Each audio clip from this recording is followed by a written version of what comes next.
mi kya le mapa de la mi top khoi ngasi bau de khang chap char hai bangam de kana kang gu na hai akhang ai kya na hol kan men maram de la pa se mi top lak tare hele khara ma lak tara bu yor mane se hai na dim di ko ai se off the record hai tare ado hai me am pura se sumam ji maram de angak pa phang na sogri saudo saure ba maram de khun cham jani sengole ji kai kanai de no mapa ni bito me am aduna pabu sigi marak tane pabu aina pabu ga marak am tang thachaning se masai gi ha chamri de gi ani ta ba gi khoi forest khoi gi fencing je taw de border fencing je taw de na leire sida ngai ba sam rifle sing su cookie sing gi adum mi chang chang adu gi mathakta hai ri ba chigi border maya sida tari ba khoi gi cookie hana khoi gi 1951 dagi changpa cookie sing si ekhoina makhoi gi charon surol se generation by generation je yeng ba matam da generation mari yeng yeng khala je ba babu adu da su Burma dagi changjal iba sing se babung haidi wari ni babung aigi yumda mi ma changa kanda lei ba habi se babung aigi wisdom yaudra gadi yagadra ne adu na takpadi moi hana 1951 dagi chang aga leiram ba sing duna su adum zananda moi cultural trait manabagi chakcha ye thak manaba adum ba manabagi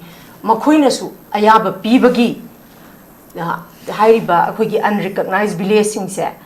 paktakna na sandor pangam ba se hana gi 1951 da changakpa sing ji gi su khut yaude habadi yaro babu Ladies and city women Hiberium Summe. I'm the kind of area Karada. Hakugi delegates Kugi Ja Ragumani, Adogo Jaibom Sani, Kuilam Lagi, Adoga President Kugi Ja Sarekani, Chatkibase, Makui Ahum Chatkibasi Malay, the 14 CSO Gitong and Tongan, CSO Gi members in Chatkire, Adu the Lengang Nasung supporta we Harry Benina, Pabung. Kari expectation to be makoi tholak pamatam da positive oi ba nakoi na taliba nakoi gi demand si legitimate oi akoi na sungsoi soi dana census si tawdingai gi mamang da NRC si update tawrani haibasi hairakani haibagi thajaba se pabung leibi bra kamai tawi manipur gi pibam si nomo gi issue amadagi atopa issue amada aduga issue amadagi atopa amada sum tabugidi amaga ani se yam mari lenaba poti oiba aduga sapsana ekhogi hojik NRC update tobo pham si mapung da center gi responsibility ne state ki miam pamyo potsi ngasidi aya matam da bharat sarkar na center ne sum tabidadana lakpa si miyamna yamna khoi saung no pot amani hokhiba 2023 gi May dagi thoiba chin cookie narco terrorist kambu sin sathari belandas sisu center na lotion be airport se solution da de hojiti NRC gi amakan me sumayam la sumayam sigi oire film seda ekhoigi nonis mamang da ekhoigi ruling MLA sing khara Delhi do jilei salaga maming mayam haina grega sai adu mathakta to pamana ekhoigi numit khani mamang da ex chief minister Sri Biren mana litto timam salure si maroina mapungda magi mi saluri si NRC ge magi dinga natana cabinet expansion ge duge dagi adugo loirandal le Manipur ge purana pakta itagna particularly NRC gi suji nataba atai me amada salu gi adugo yam lumna halakpagi wadi natte home minister unarure miyam taliba demand si koi khanarage haihore gai tudi center na yam khangna adum tawrakani en khali miyam gi hun khangna gai ba yam phajaba londa haidi yam political oiba terminology si sinadna ngang bai wa adu yam ngai di ngasigi nainari bo topic Manipur government na koi NRC ꯑꯩꯈꯣꯏꯒꯤ support ꯇꯧꯋꯤ ꯑꯗꯨꯒ before census ꯃꯃꯥꯡꯗ ꯃꯁꯤ NRC ꯆꯠꯅꯍꯟꯒꯅꯤ ꯍꯥꯏꯕꯒꯤ ꯆꯠꯅꯍꯟꯕ ꯄꯥꯝꯃꯤ ꯍꯥꯏꯕꯒꯨꯝꯕꯅꯤ ꯆꯠꯅꯍꯟꯒꯅꯤ ꯍꯥꯏꯕ directly ꯅꯠꯇꯦ ꯑꯗꯨ ꯂꯨꯔꯤꯗꯤ ꯁꯔꯀꯥꯔꯅ ꯍꯥꯏꯔꯤꯕ ꯄꯣꯠꯁꯦ ꯍꯥꯏꯕ ꯑꯥꯔꯊꯗꯤ ꯆꯤꯐ ꯃꯤꯅꯤꯁꯇꯔꯅ ꯇꯣꯉꯥꯟꯅ ꯑꯗꯨꯒꯨꯝꯕ ꯐꯣꯡꯗꯣꯛꯏ ꯋꯥꯐꯝꯁꯤ ꯃꯁꯤ ꯃꯤꯌꯥꯝꯒꯤ ꯑꯄꯥꯝꯕꯁꯤꯗ ꯇꯧꯒꯗꯣꯏ ꯊꯕꯛꯁꯤ ꯆꯤꯐ ꯃꯤꯅꯤꯁꯇꯔꯅ ꯍꯥꯏꯕ ꯄꯣꯠꯇꯨ ꯉꯥꯛ ꯅꯠꯇꯅ ꯀꯦꯕꯤꯅꯦꯠꯅ ꯌꯥꯝ ꯅꯤꯡꯊꯤꯅ ꯋꯥꯔꯦꯞꯀ ꯂꯧꯗꯅ ꯁꯦꯟꯇꯔꯗ ꯑꯗꯨꯒ ꯂꯣꯏꯅꯅ ꯑꯩꯈꯣꯏ ꯀꯦꯕꯤꯅꯦꯠꯀꯤ ꯋꯥꯔꯦꯞ ꯁꯤꯒꯤ ꯃꯇꯨꯡ ꯏꯟꯅ ꯃꯅꯤꯄꯨꯔꯗ NRC ꯆꯠꯅꯅꯕꯒꯤ ꯑꯩꯈꯣꯏ ꯁ꯭ꯇꯦꯠ ꯁꯔꯀꯥꯔꯁꯤꯒꯤ ꯂꯩꯔꯤꯕ ꯀꯦꯕꯤꯅꯦꯠ ꯁꯤꯅ ꯑꯩꯈꯣꯏ ꯋꯥꯔꯦꯞ ꯂꯧꯔꯦ ꯍꯥꯏꯕ ꯄꯣꯠꯇꯨꯗꯤ ꯅꯠꯇꯦꯕ ꯑꯗꯨꯒꯤ ꯃꯊꯛꯇ ꯇꯧꯕꯗꯤ ꯑꯦꯁꯦꯝꯕ꯭ꯂꯤꯁꯤ ꯍꯟꯗꯛꯀꯤ ꯐꯥꯁꯠ ꯋꯤꯛ ꯁ꯭ꯋꯥꯏꯗ ꯀꯧꯔꯅꯤ ꯍꯥꯏꯔꯦ ꯁꯤꯗ ꯑꯦꯁꯦꯝꯕ꯭ꯂꯤꯗ ꯄꯨꯊꯣꯛꯀꯗꯕ ꯑꯦꯖꯦꯟꯗꯥꯁꯤ ꯉꯁꯤꯁꯨ ꯈꯪꯍꯟꯕ ꯌꯥꯔꯦꯅ ꯑꯦꯖꯦꯟꯗꯥꯁꯤꯃ ꯃꯌꯦꯛ ꯁꯦꯡꯅ ꯑꯝꯇ ꯍꯥꯏꯗ꯭ꯔꯦ ꯀꯗꯥꯏꯗ ꯇꯥꯔꯤꯛ ꯑꯗꯨꯛꯇ ꯍꯧꯗꯣꯔꯤꯕ ꯑꯦꯁꯦꯝꯕ꯭ꯂꯤꯁꯦ ꯃꯁꯤ NRCꯒꯤ ꯏꯁꯨꯁꯤ ꯈꯔꯅꯤ ꯍꯥꯏꯕ ꯄꯣꯠꯁꯦ ꯁꯤ ꯍꯧꯖꯤꯛ ꯐꯥꯎꯕ ꯃꯔꯥꯡ ꯈꯪꯗꯦ ꯈꯟꯅꯔꯛꯇꯕꯁꯨ ꯌꯥꯏ ꯈꯟꯅꯔꯛꯄꯁꯨ ꯌꯥꯏ ꯇꯝꯕ ꯉꯝꯗꯦ ꯑꯗꯨꯒ ꯂꯣꯏꯅꯅ ꯁꯤꯗꯗꯤ ꯃꯩ ꯍꯧꯔꯦ ꯁꯥꯏ ꯃꯥꯡꯗ ꯑꯩꯈꯣꯏꯒꯤ ꯏꯕꯣ ꯅꯟꯗꯣ ꯂꯨꯋꯥꯡꯅ ꯍꯥꯏꯕꯤꯈ꯭ꯔꯗꯨꯅꯤ ꯏꯁꯨꯁꯦ ꯑꯩꯈꯣꯏ ꯑꯣꯔꯒꯅꯥꯏꯖꯦꯁꯟ ꯑꯃꯈꯛꯀꯤ ꯏꯁꯨ ꯅꯠꯇꯦ ꯇꯣꯉꯥꯟ ꯇꯣꯉꯥꯟꯕ ꯃꯅꯤꯄꯨꯔꯗ ꯂꯩꯔꯤꯕ CSOꯁꯤꯡ ꯄꯣꯂꯤꯇꯤꯀꯦꯜ ꯄꯥꯔꯇꯤꯁꯤꯡ ꯂꯩꯕꯥꯛꯁꯤꯒꯤ ꯑꯣꯏꯔꯤꯕ ꯕꯁꯇꯥ ꯃꯌꯥꯝꯁꯤꯡꯁꯤꯅ ꯃꯔꯝ ꯑꯣꯏꯔꯀꯥꯟꯗ ꯁꯤꯗꯤ ꯕꯤꯐꯣꯔ ꯁꯦꯟꯁꯁ NRC ꯆꯠꯅꯗ꯭ꯔꯒꯗꯤ ꯂꯩꯕꯥꯛꯁꯤꯗꯩꯗ ꯑꯣꯏꯔꯛꯄ ꯌꯥꯕ ꯐꯤꯕꯝ ꯁꯦꯟꯁꯁ ꯇꯧꯔꯀꯥꯟꯗ ꯑꯣꯏꯔꯛꯄ ꯌꯥꯕ ꯐꯤꯕꯝ NRC ꯆꯠꯅꯍꯧꯗꯅ ꯑꯗꯨꯗ ꯑꯩꯈꯣꯏꯒꯤ ꯇꯝꯄꯥꯛꯀꯤ ꯀꯟꯁꯇꯤꯇꯨꯌꯦꯟꯁꯤ ꯀꯌా ꯑꯃ ꯑꯗꯨꯒꯨꯝꯕ ꯑꯥꯎꯇꯔꯒꯤ ꯀꯟꯁꯇꯤꯇꯨꯌꯦꯟꯁꯤꯁꯤꯡꯒꯤ ꯃꯔꯛꯇ ꯆꯟꯈꯤꯕ ꯌꯥꯕꯒꯤ ꯑꯀꯤꯕ ꯑꯗꯨꯒꯤ ꯃꯊꯛꯇ ꯑꯩꯈꯣꯏꯒꯤ ꯃꯄꯥꯟꯗꯒꯤ ꯂꯥꯛꯄ ꯆꯤꯟ ꯀꯨꯀꯤ ꯑꯗꯨꯒꯨꯝꯕ ꯅꯥꯔꯀꯣ ꯇꯦꯔꯣꯔꯤꯁ ꯀꯥꯡꯕꯨ ꯃꯤꯇꯣꯞ ꯍꯥꯏꯇꯥꯔꯦ ꯃꯄꯨꯡꯗ ꯃ꯭ꯌꯥꯟꯃꯥꯔꯣꯝꯗꯒꯤ ꯂꯥꯛꯄ ꯁꯤꯒꯤ ꯄꯣꯄꯨꯂꯦꯁꯟꯁꯦ ꯌꯥꯝ ꯁꯥꯊꯤꯅ ꯖꯝꯞ ꯇꯧꯔꯛꯇꯅ ꯃꯣꯏꯒꯤ ꯍꯧꯖꯤꯛ ꯂꯩꯔꯤꯕ ꯀꯟꯁꯇꯤꯇꯨꯌꯦꯟꯁꯤ ꯃꯣꯏꯒꯤꯅ ꯑꯗꯨꯒꯨꯝꯕ ꯃꯣꯏꯒꯤ ꯑꯦꯔꯤꯌꯥ ꯍꯥꯏꯇꯥꯔꯦ ꯁꯤꯗꯩꯗ ꯑꯩꯈꯣꯏ ꯍꯥꯟꯅ ꯂꯩꯔꯝꯕ MLA ꯃꯁꯤꯡꯗꯒꯤ ꯗꯕꯜ ꯃꯊꯛꯇ ꯍꯦꯟꯒꯠꯂꯛꯄ ꯌꯥꯕꯒꯤ ꯑꯀꯤꯕ ꯃꯌꯥꯝꯗꯨꯅꯦ ꯍꯧꯖꯤꯛ ꯃꯌꯥꯝ ꯐꯥꯎꯅꯔꯤꯁꯤ ꯑꯗꯨꯅ ꯑꯩꯈꯣꯏ ꯇꯝꯄꯥꯛꯇ ꯂꯩꯔꯤꯕ ꯃꯩꯇꯩ ꯃꯁꯤꯡ ꯌꯥꯝꯕ ꯀꯥꯡꯕꯨꯁꯤꯡꯁꯦ NRC ꯇꯧꯗꯅ ꯁꯦꯟꯁꯁ ꯇꯧꯁꯤꯟꯈꯤꯕ ꯇꯥꯔꯒꯗꯤ ꯑꯩꯈꯣꯏꯁꯤ ꯃꯥꯏꯅꯣꯔꯤꯇꯤ ꯑꯣꯏꯔꯛꯄ ꯌꯥꯕꯒꯤ ꯑꯀꯤꯕꯅꯦ ꯍꯧꯖꯤꯛ ꯂꯩꯔꯤꯁꯦ ꯑꯩꯈꯣꯏꯁꯤ ꯄꯨꯔꯥ ꯑꯥꯎꯠꯁꯥꯏꯗꯔ ꯃꯔꯝꯗꯤ ꯃꯌꯥꯝ ꯈꯪꯉꯤ ꯃꯅꯤꯄꯨꯔꯒꯤ ꯂꯩꯕ ꯕꯁꯇꯥꯁꯦ ꯁꯥꯡꯉꯕ 1960ꯒꯤ ꯃꯃꯥꯡꯗꯒꯤꯅꯤꯗ ꯇꯥꯜꯂꯛꯏꯁꯦ ꯑꯩꯈꯣꯏ ꯇꯣꯉꯥꯟꯕ ꯁꯦꯄꯔꯦꯠ ꯑꯦꯗꯃꯤꯅꯤꯁꯇ꯭ꯔꯦꯁꯟ ꯑꯗꯨꯒꯤ ꯃꯊꯛꯇ ꯁꯦꯄꯔꯦꯠ ꯑꯦꯗꯃꯤꯅꯤꯁꯇ꯭ꯔꯦꯁꯟꯗꯨ ꯇꯥꯟꯕꯗ ꯅꯠꯇꯅ ꯃ꯭ꯌꯥꯟꯃꯥꯔꯣꯝꯗꯒꯤ ꯂꯥꯛꯄ ꯀꯨꯀꯤ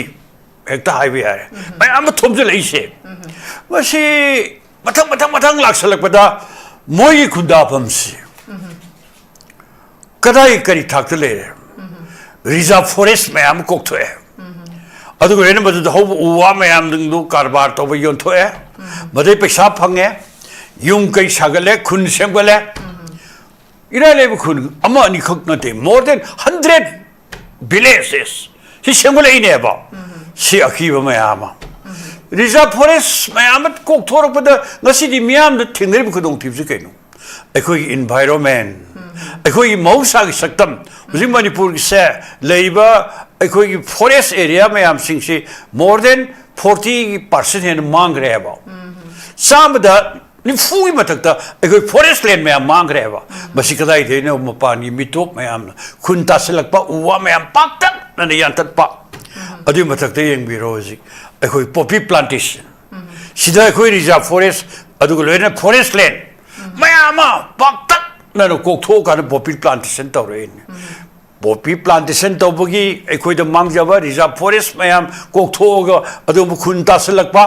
ꯑꯗꯨꯒ ꯂꯣꯏꯅ ꯃꯄꯥꯟꯗꯒꯤ ꯂꯥꯛꯏꯕ ꯃꯌꯥꯝ ꯑꯁꯤꯅ ꯄꯣꯂꯤꯇꯤꯀꯦꯜ ꯄꯋꯥꯔ ꯁꯤ ꯄꯥꯏꯁꯜꯂꯛꯏꯅꯤ ꯔꯥꯖꯅꯤꯇꯤ ꯁꯛꯇꯤꯁꯦ ꯃꯄꯥꯟꯗꯒꯤ ꯂꯥꯛꯄ ꯆꯤꯟ ꯀꯨꯀꯤ ꯅꯥꯔꯀꯣ ꯇꯦꯔꯣꯔꯤꯁꯠ ꯀꯥꯡꯕꯨ ꯃꯌꯥꯝꯁꯤꯡꯁꯦ ꯑꯗꯨꯒ ꯂꯣꯏꯅꯅ ꯃ꯭ꯌꯥꯟꯃꯥꯔꯒꯤ ꯂꯥꯜꯍꯧꯕ ꯀꯌꯥꯒꯤ ꯑꯗꯨꯒꯨꯝꯕ ꯃꯀꯣꯛ ꯑꯣꯏꯔꯝꯕ ꯑꯗꯨꯒ ꯂꯣꯏꯅꯅ NLDꯒꯤ ꯃꯇꯝ ꯑꯃꯒꯤ ꯑꯟꯁꯥꯟ ꯁꯨꯆꯤꯒꯤ ꯄꯥꯔꯇꯤ ꯃꯅꯨꯡꯗꯒꯤ ꯀꯥꯕ ꯏꯂꯦꯛ MP सिभाव यावना मणिपुर लाकांदा माई मागी अदुगुंबा स्वाइदा MLA कार्ड ओइरखिबा मंत्री बा ओइरखरे अदुई मथक्ता मुकसु हुजि हुजि ꯑꯩꯈꯣꯏ ꯃꯟꯇ꯭ꯔꯤ ꯃꯟꯗꯜꯁꯤꯡꯒꯤ ꯃꯔꯛꯇ ꯑꯩꯈꯣꯏꯒꯤ ꯗꯤꯄꯨꯇꯤ ꯆꯤꯐ ꯃꯤꯅꯤꯁꯇꯔ ꯑꯣꯏꯔꯤꯕꯤ ꯁꯤꯒꯤ ꯃꯄꯨꯔꯣꯏꯕꯁꯤ ꯐꯥꯎꯕꯗ ꯃꯄꯥꯟꯗꯒꯤ ꯂꯥꯛꯄ ꯂꯥꯜꯍꯧꯕ ꯀꯥꯡꯕꯨꯒꯤ ꯑꯗꯨꯕꯨ ꯂꯨꯆꯤꯡꯕ ꯑꯃ ꯃꯗꯨꯒꯤ ꯏꯃꯨꯡ ꯃꯅꯨꯡ ꯃꯥꯏ ꯅꯨꯄꯤ ꯁꯤꯅꯆꯤꯡꯕ ꯃꯌꯥꯝꯁꯤꯡꯁꯤ ꯇꯧꯔꯛꯇꯅ ꯁꯤ ꯃꯊꯪ ꯃꯊꯪ ꯍꯦꯟꯗꯣꯔꯛꯏꯅꯦꯕ ꯀꯗꯥꯏ ꯌꯧꯔꯦ ꯑꯗꯨꯒ ꯂꯣꯏꯅ ꯇꯣꯉꯥꯟ ꯇꯣꯉꯥꯟꯕ ꯑꯣꯐꯤꯁꯤꯌꯦꯜ ꯀꯌꯥꯒꯤ ꯃꯔꯛꯇ ꯃꯣꯏꯒꯤ ꯂꯤꯈꯨꯟꯁꯦ ꯁꯨꯝ ꯂꯤꯁꯜꯂꯛ ꯁꯨꯝ ꯑꯥꯔꯃꯤꯒꯤ ꯃꯔꯛꯇ ꯄꯨꯂꯤꯁꯀꯤ ꯃꯔꯛꯇ ꯑꯗꯨꯒ ꯂꯣꯏꯅ ꯑꯣꯐꯤꯁꯤꯌꯦꯜꯁꯤꯡ ꯃꯔꯛꯇ ꯑꯗꯨꯒ ꯂꯣꯏꯅ ꯇꯣꯉꯥꯟ ꯇꯣꯉꯥꯟꯕ ꯕꯤꯖꯤꯅꯦꯁ ꯅꯥꯔꯀꯣ ꯑꯩꯈꯣꯏꯒꯤ ꯕꯤꯖꯤꯅꯦꯁ ꯕ꯭ꯂꯦꯛ ꯃꯥꯔꯀꯦꯠꯀꯤ ꯕꯤꯖꯤꯅꯦꯁ ꯑꯗꯨꯒ ꯂꯣꯏꯅꯅ ꯑꯐꯥꯎꯕ ꯀꯔꯕꯥꯔꯒꯤ ꯑꯗꯨꯒꯨꯝꯕ ꯑꯗꯨꯝ ꯊꯕꯛ ꯃꯌꯥꯝ ꯑꯃ ꯆꯠꯊꯔꯛꯇꯅ ꯉꯁꯤꯗꯤ ꯃꯣꯏꯒꯤ ꯀꯟꯇ꯭ꯔꯣꯜ ꯃꯈꯥꯗ ꯐꯥꯎꯕꯗ ꯑꯩꯈꯣꯏ ꯃꯅꯤꯄꯨꯔꯁꯦ ꯄꯨꯔꯥ ꯄꯨꯔꯤ ꯂꯩꯔꯒꯨꯝ ꯂꯩꯔꯦ ꯍꯥꯏꯁꯤ ꯀꯩꯅꯣ ꯑꯩꯈꯣꯏ ꯃꯤꯌꯥꯝꯁꯤ ꯐ꯭ꯔꯤ ꯃꯨꯚꯃꯦꯟ ꯌꯥꯗꯦ ꯀꯅꯥꯅꯅꯣ ꯃꯄꯥꯟꯗꯒꯤ ꯂꯥꯛꯄ ꯃꯤꯇꯣꯞꯁꯤꯡꯅ ꯄꯨꯔꯥ ꯀꯟꯇ꯭ꯔꯣꯜ ꯇꯧꯁꯤꯜꯂꯛꯄ ꯑꯩꯈꯣꯏ ꯉꯁꯤ ꯀꯥꯡꯄꯣꯛꯄꯤꯗ ꯆꯪꯕ ꯉꯝꯗꯦ ꯀꯔꯤꯒꯤꯅꯣ ꯃꯗꯨꯗꯤ ꯃꯤꯇꯣꯞ ꯃꯌꯥꯝ ꯂꯥꯡꯒꯣꯏ ꯆꯠꯂꯛꯄꯗꯒꯤꯅꯤ ꯉꯁꯤ ꯑꯩꯈꯣꯏ ꯃꯣꯔꯦ ꯆꯠꯄ ꯉꯝꯗꯦ ꯃꯤꯇꯣꯞꯅ ꯂꯥꯡꯒꯣꯏ ꯆꯠꯂꯛꯄꯗꯒꯤꯅꯤ ꯉꯁꯤ ꯆꯨꯔꯥꯆꯥꯟꯄꯨꯔ ꯆꯠꯄ ꯉꯝꯗꯦ ꯃꯁꯤ ꯃꯤꯇꯣꯞꯅ ꯂꯥꯡꯒꯣꯏ ꯆꯠꯂꯛꯄꯗꯒꯤꯅꯤ ꯁꯤꯒꯨꯝꯕ ꯃꯌꯥꯝꯁꯤꯡꯁꯦ ꯃꯁꯤ ꯉꯁꯤꯗꯤ ꯃꯅꯤꯄꯨꯔꯁꯦ ꯃꯆꯦꯠ ꯑꯗꯨꯒ ꯂꯣꯏꯅꯅ ꯃꯄꯥꯟꯗꯒꯤ ꯂꯥꯛꯄ ꯃꯤꯇꯣꯞꯅ ꯑꯩꯈꯣꯏꯒꯤ ꯁ꯭ꯇꯦꯠꯁꯤꯒꯤ ꯑꯌꯥꯝꯕ ꯑꯗꯨꯒꯨꯝꯕ ꯆꯤꯡꯒꯤ ꯑꯦꯔꯤꯌꯥ ꯀꯌꯥꯗ ꯃꯣꯏ ꯀꯟꯇ꯭ꯔꯣꯜ ꯃꯈꯥꯗ ꯂꯩ ꯄꯥꯕꯨꯡ ꯃꯔꯛ ꯈꯛꯇꯪ ꯊꯠꯆꯒꯦ ꯁꯤꯗ ꯑꯩꯈꯣꯏꯒꯤ ꯇꯣꯉꯥꯟꯕ ꯃꯐꯝꯗ ꯐ꯭ꯔꯤ ꯃꯨꯚꯃꯦꯟꯕꯨꯗꯤ ꯌꯥꯗ꯭ꯔꯤ ꯑꯗꯨꯕꯨ ꯉꯁꯤ ꯑꯩꯈꯣꯏ ꯁꯣꯁꯤꯌꯦꯜ ꯃꯤꯗꯤꯌꯥꯗ ꯑꯗꯨꯝ ꯄꯥꯕꯨꯡꯁꯨ ꯎꯕꯤꯔꯝꯃꯅꯤ ꯑꯩꯈꯣꯏꯒꯤ ꯏꯝꯐꯥꯜ ꯇꯨ ꯒꯧꯍꯥꯇꯤꯒꯤ ꯋꯤꯡꯒꯔ 5ꯒ ꯕꯁ 3ꯒ ꯑꯣꯏꯔꯝꯒꯅꯤ ꯍꯣꯏ ꯄꯦꯁꯦꯟꯖꯔ 125 ꯑꯗꯨ ꯇꯦꯛꯇ ꯀꯥꯏꯗꯅ ꯌꯧꯈ꯭ꯔꯦ ꯍꯥꯏꯕꯒꯤ ꯀꯩꯅꯣ ꯑꯃ ꯑꯩ ꯍꯧꯖꯤꯛꯀꯤ ꯄꯥꯎꯗꯨ ꯂꯩꯔꯦ ꯑꯩ ꯈꯪꯖꯩ ꯑꯗꯨꯕꯨ ꯂꯨꯔꯤꯗꯤ ꯑꯩꯈꯣꯏꯁꯦ ꯍꯥꯟꯅꯗꯒꯤ ꯍꯧꯅ ꯀꯣ ꯑꯩꯈꯣꯏꯒꯤ ꯍꯧꯈꯤꯕ 2023ꯒꯤ ꯃꯦ 3ꯒꯤ ꯊꯧꯗꯣꯛꯀꯤ ꯃꯃꯥꯡꯗꯒꯤ ꯑꯩꯈꯣꯏꯒꯤ ꯍꯥꯏꯔꯤꯕ ꯍꯥꯏꯋꯦꯁꯤꯡꯁꯦ ꯃꯁꯤꯗ ꯑꯩꯈꯣꯏ ꯐ꯭री ꯃꯨꯚꯃꯦꯟꯁꯤꯗꯤ ꯌꯥꯝ ꯅꯤꯡꯊꯤꯅ ꯐꯪꯗꯦ ꯑꯁꯤ ꯐ꯭री ꯃꯨꯚꯃꯦꯟ ꯌꯥꯝ ꯅꯤꯡꯊꯤꯅ ꯐꯪꯗꯦ ꯑꯗꯣ ꯂꯨꯠꯀ ꯄꯥꯠꯀ ꯃꯤꯍꯥꯠꯀ ꯃꯤꯄꯨꯟꯒ ꯀꯣ ꯃꯁꯤ ꯅꯤꯌꯣꯝ ꯀꯛꯇꯅ ꯀꯣ ꯗꯥꯛꯇꯔꯒꯤ ꯍꯤꯗꯥꯛ ꯄꯨꯕ ꯒꯥꯔꯤꯗꯨꯗꯗꯤ 50,000 ꯌꯣꯠ ꯄꯨꯕꯗꯨꯅ ꯑꯗꯨ ꯁꯤꯃꯦꯟꯠ ꯄꯨꯕꯗꯨꯅ ꯑꯗꯨ ꯔꯦꯠꯁꯤ ꯀꯛꯑꯗꯅ ꯆꯍꯤ ꯆꯨꯞꯄ ꯑꯗꯨꯅ ꯂꯝ ꯈꯔ ꯑꯩꯈꯣꯏꯒꯤ ꯅꯤꯡꯉꯥꯏ ꯇꯧꯔꯒꯅ ꯐꯨꯕ ꯍꯥꯠꯄ ꯇꯨꯞꯄ ꯀꯌꯥ ꯊꯣꯛꯈ꯭ꯔꯕꯅꯦꯕ ꯑꯗꯨꯒꯨꯝꯕ ꯃꯌꯥꯝꯁꯤꯡꯁꯦ ꯑꯩꯈꯣꯏ ꯃꯔꯨꯑꯣꯏꯅ ꯑꯩꯈꯣꯏ ꯇ꯭ꯔꯦꯗ ꯌꯨꯅꯤꯌꯟꯒꯤ ꯃꯥꯏꯀꯩꯗꯒꯤ ꯁꯤꯟꯁ 1990 ꯍꯧꯔꯗꯨꯅ ꯀꯝꯕꯣꯏꯅ ꯌꯥꯔꯣꯏ ꯑꯃꯅ ꯌꯥꯔꯣꯏ ꯃꯇꯝ ꯄꯨꯝꯅꯃꯛꯇ ꯄꯥꯔꯃꯅꯦꯟ ꯑꯣꯏꯕ ꯍꯥꯏꯋꯦ ꯄ꯭ꯔꯣꯇꯦꯛꯁꯟ ꯐꯣꯔꯁ ꯊꯝꯃꯣ ꯑꯁꯤ ꯂꯥꯎꯔꯤꯅꯦꯕ ꯏꯚꯟ ꯐ꯭री ꯃꯨꯚꯃꯦꯟ ꯌꯥꯔꯦ ꯉꯁꯥꯏ ꯋꯤꯡꯒꯔ ꯆꯠꯈ꯭ꯔꯦ ꯈꯣꯠꯈ꯭ꯔꯦ ꯍꯥꯏꯗꯅ ꯑꯗꯣ ꯃꯔꯛꯇ ꯁꯦꯀꯨꯔꯤꯇꯤ ꯌꯥꯎꯔꯝꯒꯅꯤ ꯑꯃ ꯇꯧꯔꯝꯒꯅꯤ ꯃꯌꯥꯝ ꯑꯗꯨ ꯁꯨꯃꯥꯏꯅ ꯀꯌꯥꯝ ꯂꯦꯟ ꯉꯝꯒꯗ ꯑꯗꯨꯒꯤ ꯁꯔꯨꯛꯄꯨꯗꯤ ꯄꯨꯔꯥ ꯍꯥꯏꯋꯦ ꯄ꯭ꯔꯣꯇꯦꯛꯁꯟ ꯐꯣꯔꯁ ꯂꯤꯡꯉꯗꯅ ꯃꯗꯨ ꯌꯥꯝ ꯅꯤꯡꯊꯤꯅ ꯉꯥꯛ ꯁꯦꯟꯕ ꯍꯥꯏꯁꯦ ꯌꯥꯝ ꯍꯦꯟꯅ ꯁꯥꯡꯕ ꯂꯝꯕꯤ ꯅꯠꯇꯦ ꯍꯧꯖꯤꯛꯀꯤ ꯑꯣꯏꯅ ꯑꯉꯛꯄ ꯐꯪꯅ ꯑꯄꯟꯕ ꯄꯤꯔꯤꯕ ꯖꯒꯥꯁꯤꯡꯁꯦ ꯀꯥꯡꯄꯣꯛꯄꯤ ꯑꯦꯔꯤꯌꯥ ꯃꯣꯠꯕꯨꯡ ꯈꯔ ꯍꯦꯟꯒꯠꯂꯛꯄ ꯖꯒꯥ ꯑꯗꯨꯒ ꯁꯦꯅꯥꯄꯇꯤꯗꯩꯗꯤ ꯄꯨꯔꯥ ꯐ꯭री ꯌꯥꯔꯦꯕ ꯀꯌꯥꯝ ꯆꯪꯅꯤꯒꯦ ꯑꯗꯨꯒꯨꯝꯕ ꯂꯥꯃꯤ ꯀꯣ 1,000 2 5 ꯊꯥꯗꯔ ꯂꯣꯏꯔꯦꯕ ꯁꯨꯃꯥꯏꯅ ꯖꯤꯔꯤꯕꯥꯝ ꯈꯪꯗꯦ ꯑꯃ ꯈꯪꯗꯦ ꯇꯧꯕ ꯌꯥꯕ ꯄꯣꯠꯁꯤꯡꯗꯣ ꯅꯤꯡꯊꯤꯅ ꯑꯃ ꯇꯧꯗꯦꯕ ꯑꯗꯨꯅ ꯃꯁꯤ ꯀꯔꯤꯅꯣ ꯍꯥꯏꯔꯒꯗꯤ ꯑꯩꯅ ꯁꯨꯞꯆꯜꯂꯛꯄꯗ ꯑꯃꯨꯛ ꯊꯝꯅꯤꯡꯉꯤꯁꯦ ꯄꯨꯔꯥ ꯑꯩꯈꯣꯏꯒꯤ ꯁ꯭ꯇꯦꯠ ꯂꯩꯉꯥꯛꯁꯦ ꯍꯥꯏꯋꯦ ꯄ꯭ꯔꯣꯇꯦꯛꯁꯟ ꯐꯣꯔꯁꯀꯤꯗꯣ ꯃꯇꯝ ꯑꯃꯗ ꯑꯩꯈꯣꯏ CPIꯒꯤ ꯏꯟꯗꯔꯖꯤꯠ ꯒꯨꯞꯇꯅ ꯍꯣꯝ ꯃꯤꯅꯤꯁꯇꯔ ꯑꯣꯏꯔꯤꯉꯩꯗ ꯃꯁꯤ ꯇꯧꯔꯁꯤ ꯍꯥꯏꯗꯅ ꯐꯥꯏꯜ ꯄ꯭ꯔꯣꯁꯦꯁ ꯇꯧꯔꯨꯕꯅꯦ ꯑꯗꯨꯕꯨ ꯂꯥꯜꯍꯧꯕ ꯀꯥꯡꯕꯨ ꯈꯔꯅ ꯍꯥꯏꯋꯦ ꯄ꯭ꯔꯣꯇꯦꯛꯁꯟ ꯐꯣꯔꯁ ꯂꯤꯡꯕ ꯌꯥꯔꯣꯏ ꯍꯥꯏꯅ ꯌꯦꯠꯂꯦꯅ ꯇꯧꯕꯗꯒꯤ ꯃꯗꯨ ꯌꯥꯝ ꯀꯟꯅ ꯈꯨꯠ ꯊꯥꯕ ꯉꯝꯗꯕꯒꯤ ꯏꯇꯤꯍꯥꯁ ꯂꯩꯌꯦꯕ ꯍꯧꯖꯤꯛꯁꯨ ꯑꯗꯨꯃꯥꯏ ꯃꯄꯥꯟꯗꯒꯤ ꯊꯣꯝꯖꯤꯜꯂꯛꯏ ꯃꯤ ꯃꯌꯥꯝꯁꯤꯡꯁꯦ ꯕꯣꯔꯗꯔ ꯐꯦꯟꯁꯤꯡ ꯀꯤꯂꯣꯃꯤꯇꯔ 359 सिगी एरिया सेदा अखोगी बर्मागा मणिपुरगा लोनरिएबा सुमाने पूरा होत्रो होर थादो कांदा मदो हुजिक फावदा याम थौना लेना भारत लेंगाकना पूरा अखोगी बॉर्डर केनो सिंगसे बजे फेंसिंग तो बंगम देब सिगी अखीबसि भारत सरकार से ख्वाइदगी हेना को याम किगनबा ए नगाना केनो हायरे ए कुकी ने केनो हायरे मोयने केनो येले अदु तो मदद खुद थाब ngam सुमाइले अदु हानगी सरकार की मतलब ओनली 10 किलोमीटर का फेंसिंग तो हुजु फेंसिंग तो रिबरे तौदबरा ज्ञान माता सलक्तरे बा अदु चाहिए न ले फेंसिंग में वफम जि लाका न मुकसो कोई इनो नो लम डेमोक्रेशन तौनी खोकने हाय कोई लंबो सी वाने ब्लेस अदुना सी की बताक सिद पल में तारबदि ngasi se अखोई याम मरुइना एनआरसी सिंगी वासे si tawdaba sugya da po naman NRC tawdaba sugya te maram di kay noibo handa kasay panagra e hanjalo madu di kay noibo ay koy da NRC tawdana census tawbi tarabadi leipak se ngasi di ay koy mapanagi lakpa mitop na pura puri control tawra ay koy political power moi khutalai hargadaba ay koy economic power moi khutalai hargadaba ay koy adugba sen thumgi amagi putna makse moi control makhale ke daraw aina tai maduri kaima department khara dadi adu mapan gi mito bhawdu pura control tawre haibi wafam sibo leigra baneba adu hujik leiba basa sei de mayam yeng biro ko hujik around mayam hainari sab sabadi haiba ngamde census department haiba ngamde hujik mayam lawnari si 2011 gi adugba khoi gi census ki report na gasi 2026 year bawda the basis or Ganda Sungangnari Neb. I could live 2011 census key report Matungina.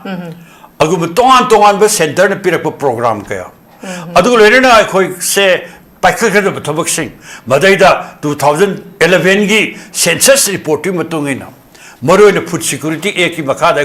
Miano Pangi Cheng,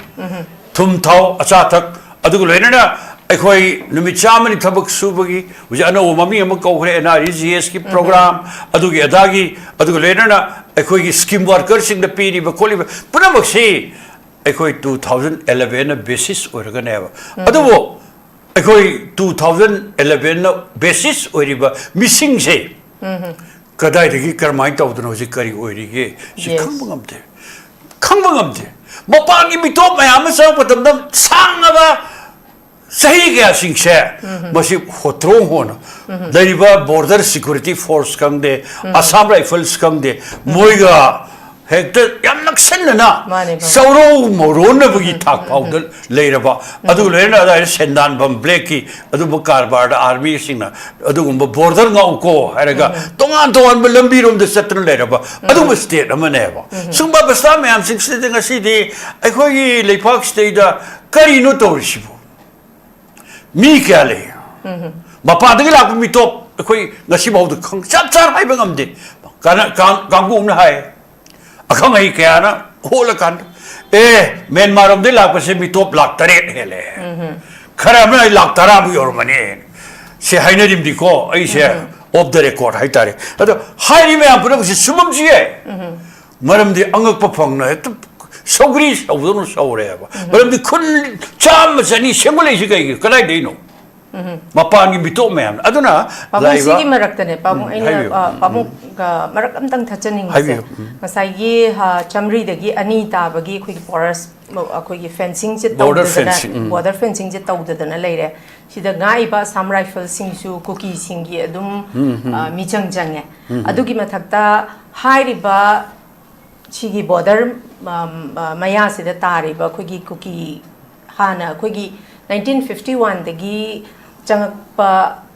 cookie singsi ekhoina makhogi charon surol se generation by generation je yengba matam da generation mari yeng khalaje ba babu adu da su Burma dagi changjal iba singse babung haidi wari ni babung aigi yumda mi ma changa kanda leiba habise babung aigi wisdom yaudragadi yagadrene adu na takpadi moi hana 1951 dagi changa aga leiramba singduna su adum awzananda moi cultural trait manabagi chapcha ye thak manaba adum ba manabagi makhoina su ayaba pibagi hairiba akhogi unrecognized village singse Paktakna na sandoro pangambase hanagi 1951 da changakpa singji su khut yaude habadi yaro babu adlaisi sini be man haibiriam summe mamdi kano area kharada music border fencing tawne harakpase masi border fencing tawbi yaro hena singi Kangu Karana, Ayet Pocket over Kara, Pepper Uri she, but he am my shame with the Myanmar Tangba. Other India Manung Haitare, Manipur Manung, Anisi Barak say the Akui Laneri Yunkai Piumsi, Myanmar the Su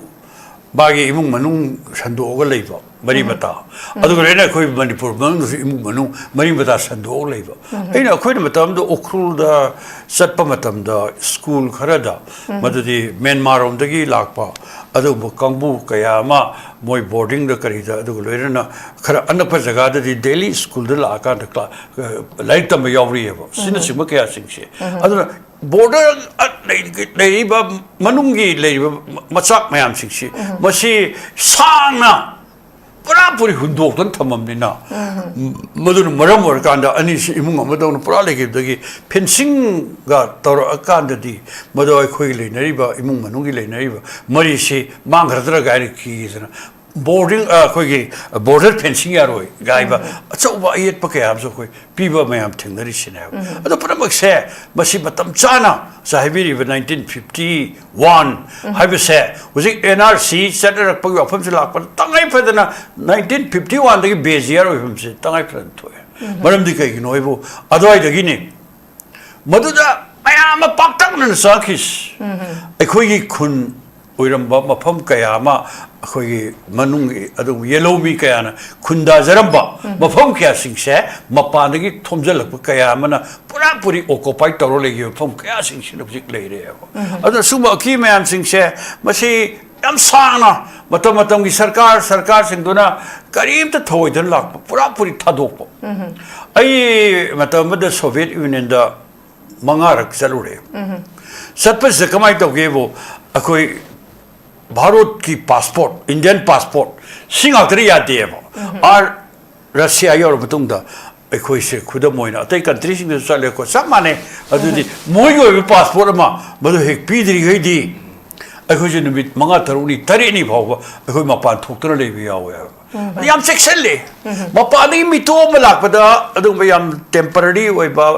ꯑꯗꯨꯒꯨꯝꯕ tourist visa ꯄꯥꯏꯔꯒ ꯂꯥꯛꯏꯕ ꯑꯩꯈꯣꯏ ꯅꯨꯃꯤꯠ 10 3 5 ꯍꯦꯟꯅ ꯂꯩꯔꯣꯏꯗꯕ ꯇꯟꯖꯥ ꯑꯃꯗꯁꯨ ꯑꯩꯈꯣꯏꯁꯦ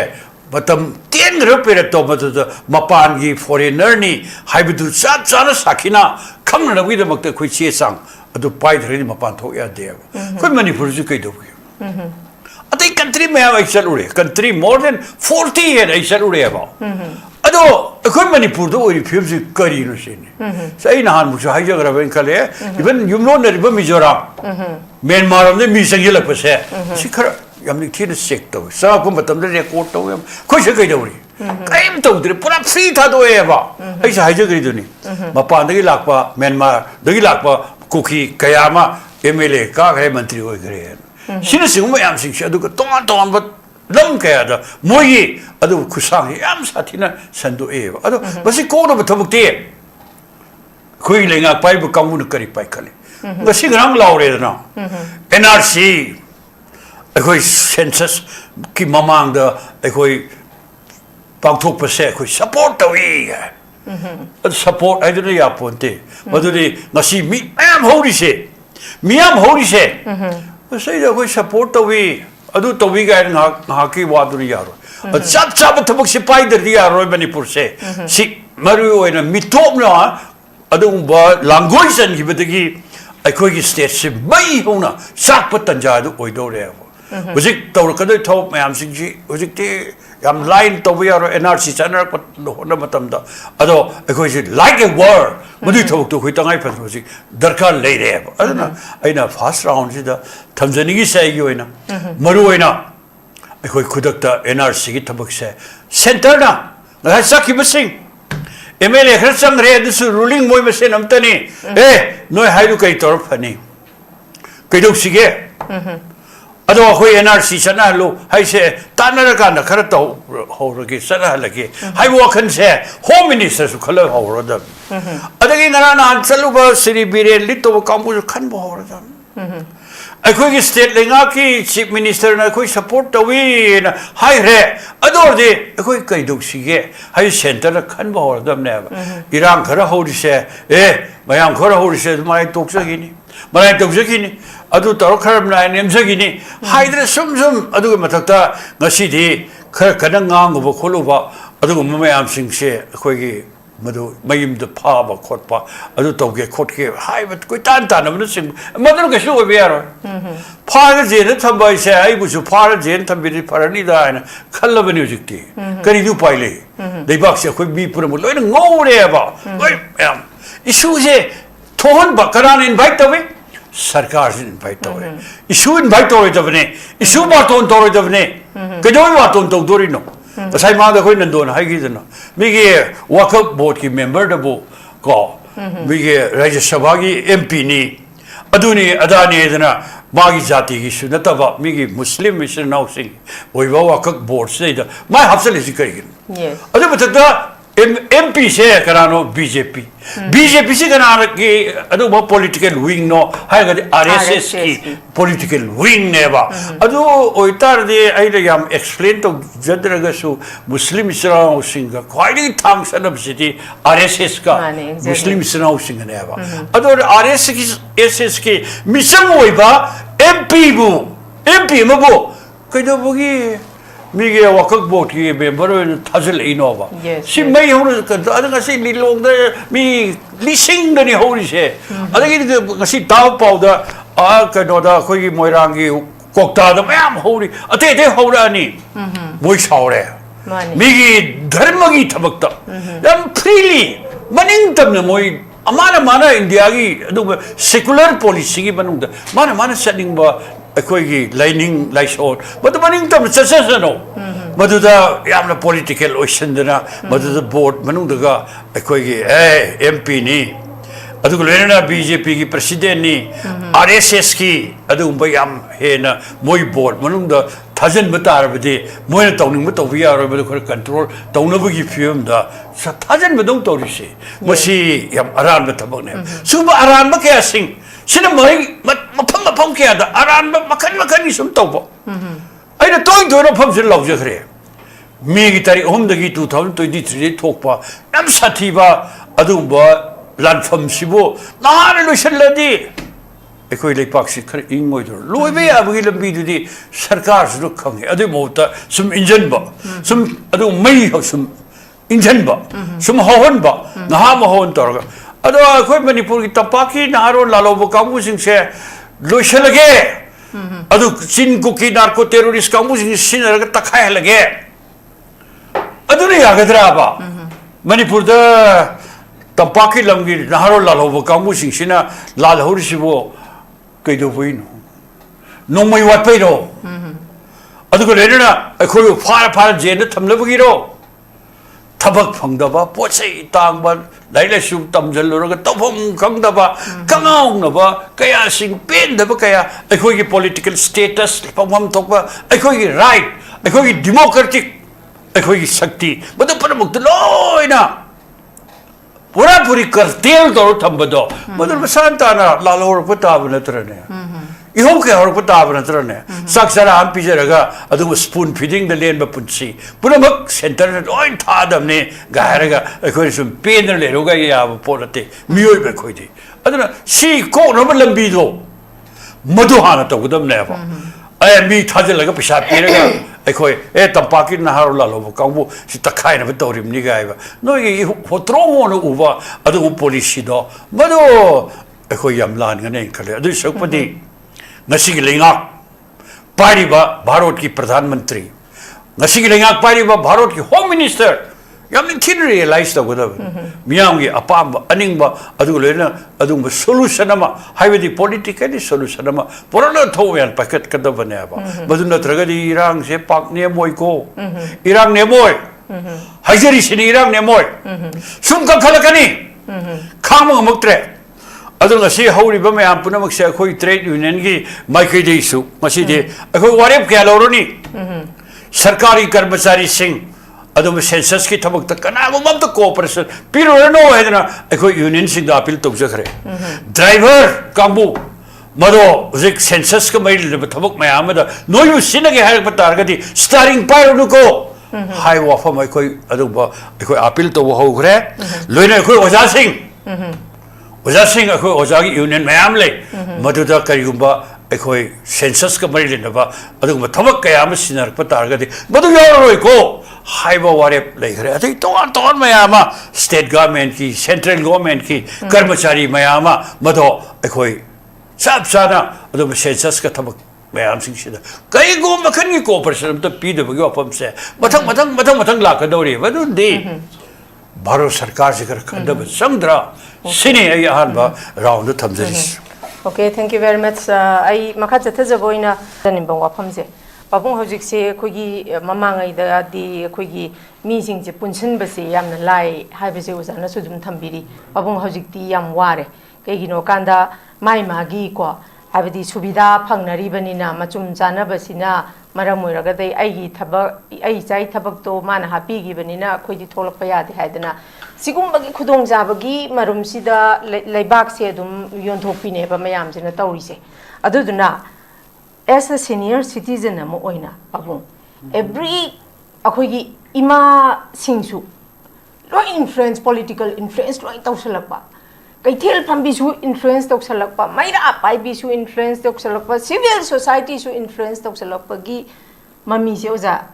pabung aina haijabanate si mipung khudimangna haina dana leirba wahangneba luisalakpada as a senior citizen amoina leibak se kange haiba tarabagadi masida as a akoiji voter amoina akoina bigiba votuna ngasi makoi chahi mangasi gi power se makoina pairi baneba adu bitari leibak semdo ke hai taragadi akoina thagat khibane lega leibak semdo pa haibase pabung akoigi khutta leitro paratam bibagi matam se yeurabane ba pabung adu bitaragadi pabung still hauji pawu si yauna so obasida bawo adum chieng yen bagi member ma akoina paihali adugi paihali adagi paihali bielo aina oiri adu oiri na dum tawduna leiradi pabung kanana no sebdo kadu sibo adu pabung amtadi as a senior citizen amoina civil society influence to baman bagi mamitari sumangaire adagi ima meira paibi sing sumangaire leiriba magi party ki mandal gi keno sing sisu lo influence to rise sina lebak se manghan bani habase pabung mayek yam larabani pabung yo be message ang tak kan yam sumi be ma rile poseda aina ziki batang ngang ba hodri da yam thamoi sok na be na haibiri se maram de lepaki miyam gi khudong thiba abasta pyom sleda koi kham ngam da bagi tham yoksalakpa sigi yam emotional wa family phongtok piris adi lebak sidi ai khoina phawjari sidi lebak sidi pura loire lebak si pura loire ai khoi gi manipur da maruina masing yam praja se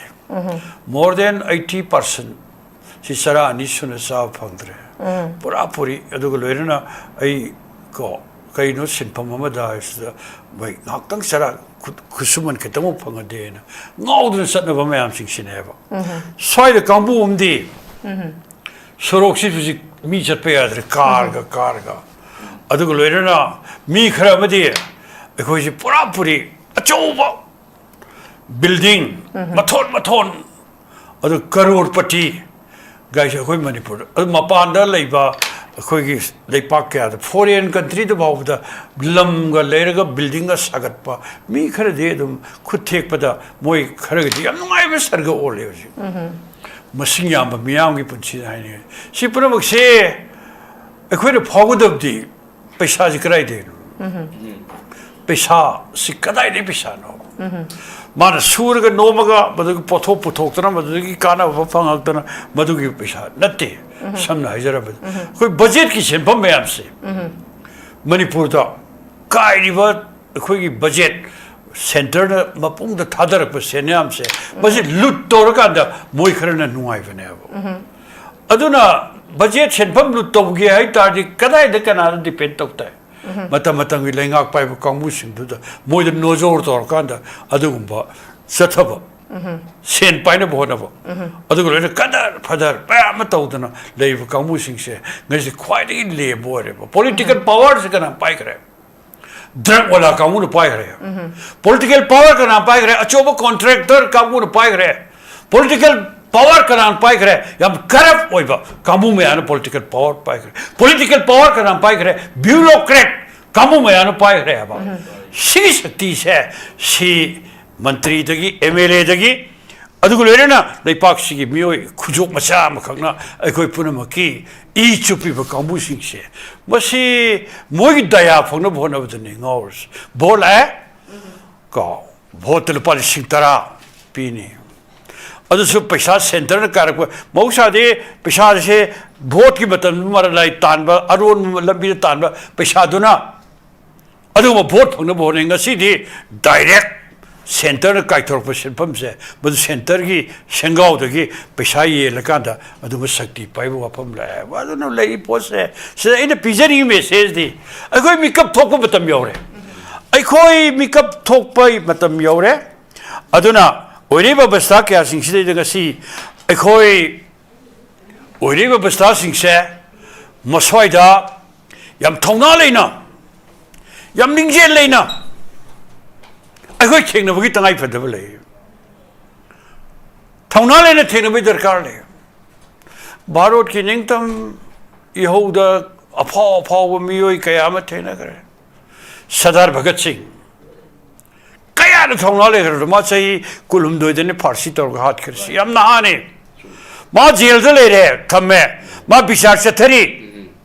अदो British colonial rule की मायोक्ता मान थेंगनरुबदगी मासे फारसी तौरगा हालनी हाइबसे फारसी सगाई कादौरे बसे मा खंगे अदुबो माना jail मनुंग लेरिगेदा तोवान तोवान बे लारिक मयामा हानमा याम terrorist की वखलों दे चलमे अदु भारत की ओर कदम फिल्म दे अदु सोशलिस्ट समाज मा मदु की तंगाई फदबदुनि को हाइदना लारिक कया जेल मनुंग दा लेनिन की मार्क्स की अदु अतै कया मगी लारिक पार का दा मा मखन मखन मखन कया की लारिक मयाम इरग थनमे बा मा सिगरे फारसी तौर हाथ करे अदु मानी रंब लारिक कया सी ख्वाइदगी अदुब नारोल हौरेब कांबू सिंदा अमरि तोहान तोहान पॉलिटिकल या रिवोल्यूशनरी ओरबा पार्टी सिंदा अचोब इनोर मंग सिबाव पीरिएबा अदुगसी अखोय लेबाक से नारोल सिंना अमतदि कलगे अनोब खुनाय म सेमगे समाज होंदोगे हाइबे वखल से Moid फावगी तंगाई पदबदो ngasi हौरेब नारोल सिंदा तंगाई further लेरेबा अखोय सुबचथरी vote vote लाखने नहारोन कयामन ने हुजिक भोट लाखु मतमदा ngauris हिदा पिथकनी मदद पेंथोकनी सेन मया पिथरकनी मदद पेंथोकनी अदुगो लेने मखन कयागी कानब कया उठकनी ठिका पिगनी अदुगो लेने थब हापद संजा थुमजा तहनगनी मखन कयागी सुपुर मक्से मसी न मरम वरकांदा मदुदी अखोई लेपाक्सिगी अदुबा अखोई अहोंब पाब अवोंब पाब थौना लेबा नारोल कयामगी माई मोरल से पूरा डाउन टोन करे पूरा डाउन टोन करे याम कन खलंगमनी लौरंगमनी अदु तरंगमनी अदुबो अखोई मोरल से पूरा डाउन तोरे अदु लेपाक्सी मपूज कनान ओरे रांति तोब कांबुन पाइगदबा ओइगदबा तोफम थोकपा पॉलिटिशियन है मसी मागी मागी इडियोलॉजी वखलों दर साथ चार थाजब पार्टी मधुर ngौजब कांबू सिंगी मोगी मरने राजनीति की शक्ति है पाइबम मोय पाइबम थोएबा अदु ngasi दे अमुक्त समाय पुंसिद राजनीति तौरतब कांबू ठिका तौबा बिजनेस तौबा अदु लेर मक कन कया ललोलिटिक मयाम तौबा अदु लेर मी सिनर कांदा मी की खुसुमन सिनमी सिंगी खुसुमन मल्लकांदा मागी सेनगाव सोन होनबा मियोय खरा सिनंगसी लेपाक्सी मपू ओरग लेरेबा सि सुम खांगदा कोइ लेगद्राबा सुम खांग लेगद्रा अदुना अमोट पथबक मयाम सिंगसे मसिगी मनुंगदने मपानी मिटोक मयाम अदु अरानब पॉलिटिक्स तो कांबू सिंग लौतुनर कांद अखोय इरमदम द पुसलेइसे अदुना मरम वकान ngasi मिटोक न लांगोय चलेबा अदुना रे एनआरसी तोक द बियारोय हाइरिसे अदुना आइना लोइसनजब त पिजनिंग म मेसेज दी अखोय लेपाक्सी ओन द बियारोय ngasi लेपाक्सी होंग द बियारोय मियोय खुजोमगा अखोय चखौ पाइन सनरिबसे मदु अखोय थेंग द बियारोय अखोई सूरी अखोई लेपाक ने मणिपुर नोमी बे अखोई लेपाक ने लोमी की लेपाक ने सिनबी की लेपाक ने अखोई लेपाक सी मपू गदमने मतम हली बंगो लमयान बिरा बोना हर में मदुदी चलो ससी इसी नाउसा लोमी की लेपाक से मुसी चलो ससी इसी नाउसा सिनबी की लेपाक से मनसी 신미기 레박 세버가 로미기 레박 세버가 어두고 레박 미암 세 해는 농아이비 아이퍼 어두고 군아이뭐 보르까니 하이드는 많은 로름도 모든가 시대 거의 땅아이 파잖아 어두고 수리베 노미바 아이코이는 뭐 뿌이범 톡바 군아이 아마 링바이베세 머신났다나 어토플 람비임 레이테 말하면은 머니푸르다 아이코이 미암 하오르가 택나리바 동안 룹 가야 아마디 political party 가야 마두나 NRC 사낭이 여더분이 하리세 에코시 마두도 종전을 간다 아두 벌레 빠시 간나바 호남들 시 하이바 시기 복진 침등의 비적이요 로실락바다이 오자